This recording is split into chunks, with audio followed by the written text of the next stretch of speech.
Jeremiah chapter 16. Then the word of the Lord came to me, You must not marry and have sons or daughters in this place. For this is what the Lord says about the sons and daughters born in this land, and about the women who are their mothers, and the men who are their fathers. They will die of deadly diseases. They will not be mourned or buried, but will be like dung lying on the ground. They will perish by sword and famine, and their dead bodies will become food for the birds and the wild animals. For this is what the Lord says. Do not enter a house where there is a funeral meal.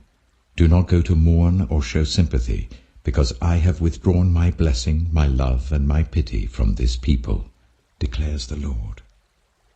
Both high and low will die in this land. They will not be buried or mourned, and no one will cut themselves or shave their head for the dead. No one will offer food to comfort those who mourn for the dead, not even for a father or a mother, nor will anyone give them a drink to console them. And do not enter a house where there is feasting, and sit down to eat and drink. For this is what the Lord Almighty, the God of Israel, says. Before your eyes and in your days, I will bring an end to the sounds of joy and gladness, and to the voices of bride and bridegroom in this place. When you tell these people all this, and they ask you, Why has the Lord decreed such a great disaster against us? What wrong have we done? What sin have we committed against the Lord our God? Then say to them, It is because your ancestors forsook me, declares the Lord, and followed other gods, and served and worshipped them. They forsook me, and did not keep my law. But you have behaved more wickedly than your ancestors. See how all of you are following the stubbornness of your evil hearts instead of obeying me. So I will throw you out of this land into a land neither you nor your ancestors have known, and there you will serve other gods, day and night, for I will show you no favor. However, the days are coming, declares the Lord, when it will no longer be said, As surely as the Lord lives, who brought the Israelites up out of Egypt. But it will be said, As surely as the Lord lives, who brought the Israelites up out of the land of the north, and out of all the countries where he had banished them. For I will restore them to the land I gave to their ancestors. But now I will send for many fishermen, declares the Lord, and they will catch them. After that I will send for many hunters, and they will hunt them down on every mountain and hill and from the crevices of the rocks. My eyes are on all their ways. They are not hidden from me, nor is their sin concealed from my eyes. I will repay them double for their wickedness and their sin, because they have defiled my land with the lifeless forms of their vile images, and have filled my inheritance with their detestable idols. Lord, my strength and my fortress, my refuge in times of distress, to you the nations will come from the ends of the earth and say, Our ancestors possessed nothing but false gods, worthless idols that did them no good. Do people make their own gods? Yes, but they are not gods. Therefore I will teach them. This time I will teach them my power and might. Then they will know that my name is the Lord. Jeremiah chapter 17. Judah's sin is engraved with an iron tool, inscribed with a flint point on the tablets of their hearts and on the horns of their altars. Even their children remember their altars and Asherah poles beside the spreading trees and on the high hills. My mountain in the land, and your wealth and all your treasures I will give away as plunder, together with your high places, because of sin throughout your country. Through your own fault you will lose the inheritance I gave you. I will enslave you to your enemies in a land you do not know. For you have kindled my anger, and it will burn forever. This is what the Lord says. Cursed is the one who trusts in man, who draws strength from mere flesh, and whose heart turns away from the Lord. That person will be like a bush in the wastelands. They will not see prosperity when it comes. They will dwell in the parched places of the desert, in a salt land where no one lives. But blessed is the one who trusts in the Lord, whose confidence is in him. They will be like a tree planted by the water that sends out its roots by the stream. It does not fear when heat comes. Its leaves are always green. It has no worries in a year of drought, and never fails to bear fruit. The heart is deceitful above all things and beyond cure. Who can understand it?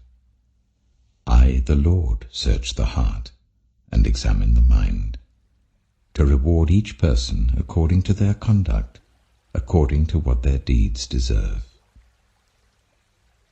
Like a partridge that hatches eggs it did not lay, are those who gain riches by unjust means. When their lives are half gone, their riches will desert them, and in the end they will prove to be fools. The glorious throne, exalted from the beginning, is the place of our sanctuary. Lord, you are the hope of Israel. All who forsake you will be put to shame. Those who turn away from you will be written in the dust, because they have forsaken the Lord, the spring of living water.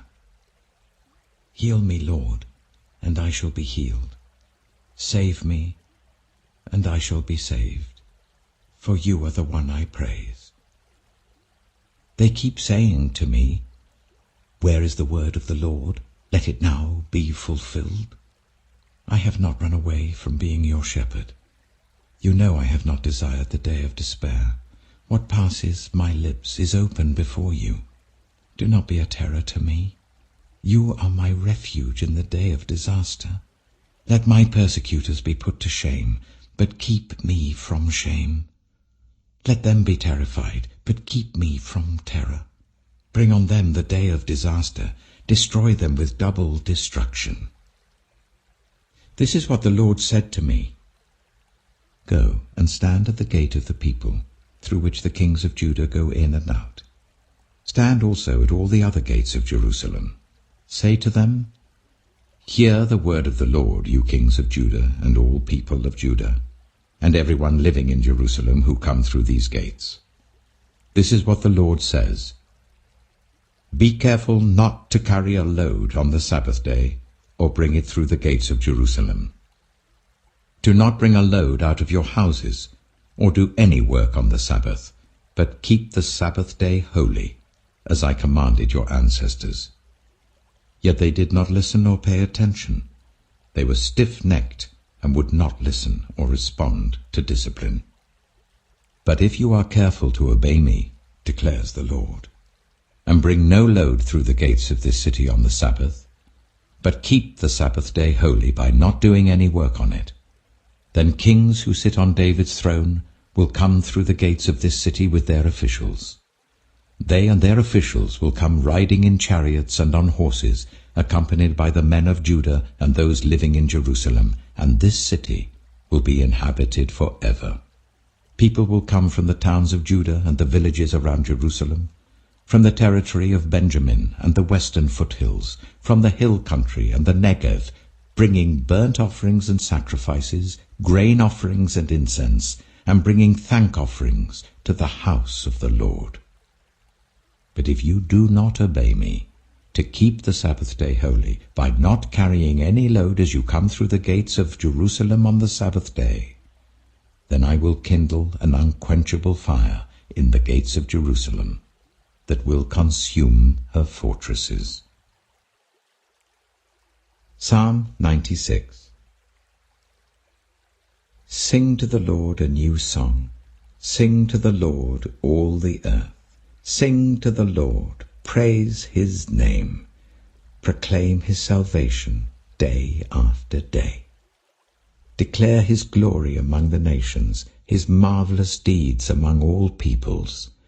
For great is the Lord, and most worthy of praise. He is to be feared above all gods. For all the gods of the nations are idols, but the Lord made the heavens. Splendor and majesty are before him, strength and glory are in his sanctuary. Ascribe to the Lord, all you families of nations. Ascribe to the Lord glory and strength. Ascribe to the Lord the glory due his name. Bring an offering and come into his courts. Worship the Lord in the splendor of his holiness. Tremble before him, all the earth. Say among the nations, the Lord reigns.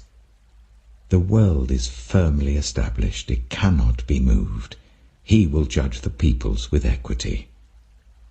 Let the heavens rejoice. Let the earth be glad. Let the sea resound and all that is in it. Let the fields be jubilant and everything in them.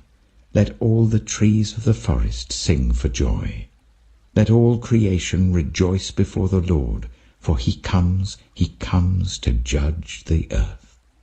He will judge the world in righteousness, and the peoples in his faithfulness. John chapter 16. All this I have told you, so that you will not fall away. They will put you out of the synagogue. In fact, the time is coming when anyone who kills you will think they are offering a service to God.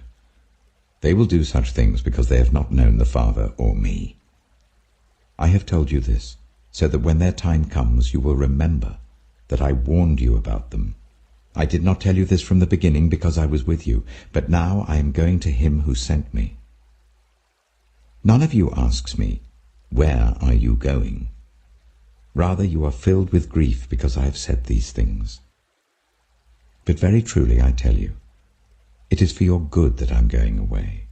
Unless I go away, the Advocate will not come to you. But if I go, I will send him to you. When he comes, he will prove the world to be in the wrong about sin and righteousness and judgment. About sin, because people do not believe in me. About righteousness, because I am going to the Father, where you can see me no longer. And about judgment, because the prince of this world now stands condemned. I have much more to say to you, more than you can now bear. But when he, the Spirit of truth, comes, he will guide you into all the truth. He will not speak on his own. He will speak only what he hears, and he will tell you what is yet to come. He will glorify me, because it is from me that he will receive what he will make known to you. All that belongs to the Father is mine. That is why I said, the Spirit will receive from me what he will make known to you. Jesus went on to say, "In a little while you will see me no more, and then after a little while you will see me." At this, some of his disciples said to one another, "What does he mean by saying, 'In a little while you will see me no more, and then after a little while you will see me'? And 'because I am going to the Father'?" They kept asking, "What does he mean by a little while? We don't understand what he's saying." Jesus saw that they wanted to ask him about this, so he said to them, "Are you asking one another what I meant when I said, 'In a little while you will see me no more, and then after a little while you will see me'? Very truly I tell you, you will weep and mourn while the world rejoices. You will grieve, but your grief will turn to joy. A woman giving birth to a child has pain because her time has come. But when her baby is born, she forgets the anguish because of her joy that a child is born into the world. So with you. Now is your time of grief. But I will see you again, and you will rejoice, and no one will take away your joy. In that day you will no longer ask me anything. Very truly I tell you, my Father will give you whatever you ask in my name. Until now you have not asked for anything in my name. Ask, and you will receive, and your joy will be complete. Though I have been speaking figuratively, a time is coming when I will no longer use this kind of language, but will tell you plainly about my Father. In that day you will ask in my name. I am not saying that I will ask the Father on your behalf. No, The Father himself loves you, because you have loved me and have believed that I came from God. I came from the Father and entered the world. Now I am leaving the world and going back to the Father." Then Jesus' disciples said, "Now you are speaking clearly and without figures of speech. Now we can see that you know all things, and that you do not even need to have anyone ask you questions. This makes us believe that you came from God." "Do you now believe?" Jesus replied. "A time is coming, and in fact has come, when you will be scattered, each to your own home. You will leave me all alone. Yet I am not alone, for my Father is with me. I have told you these things, so that in me you may have peace. In this world you will have trouble, but take heart. I have overcome the world."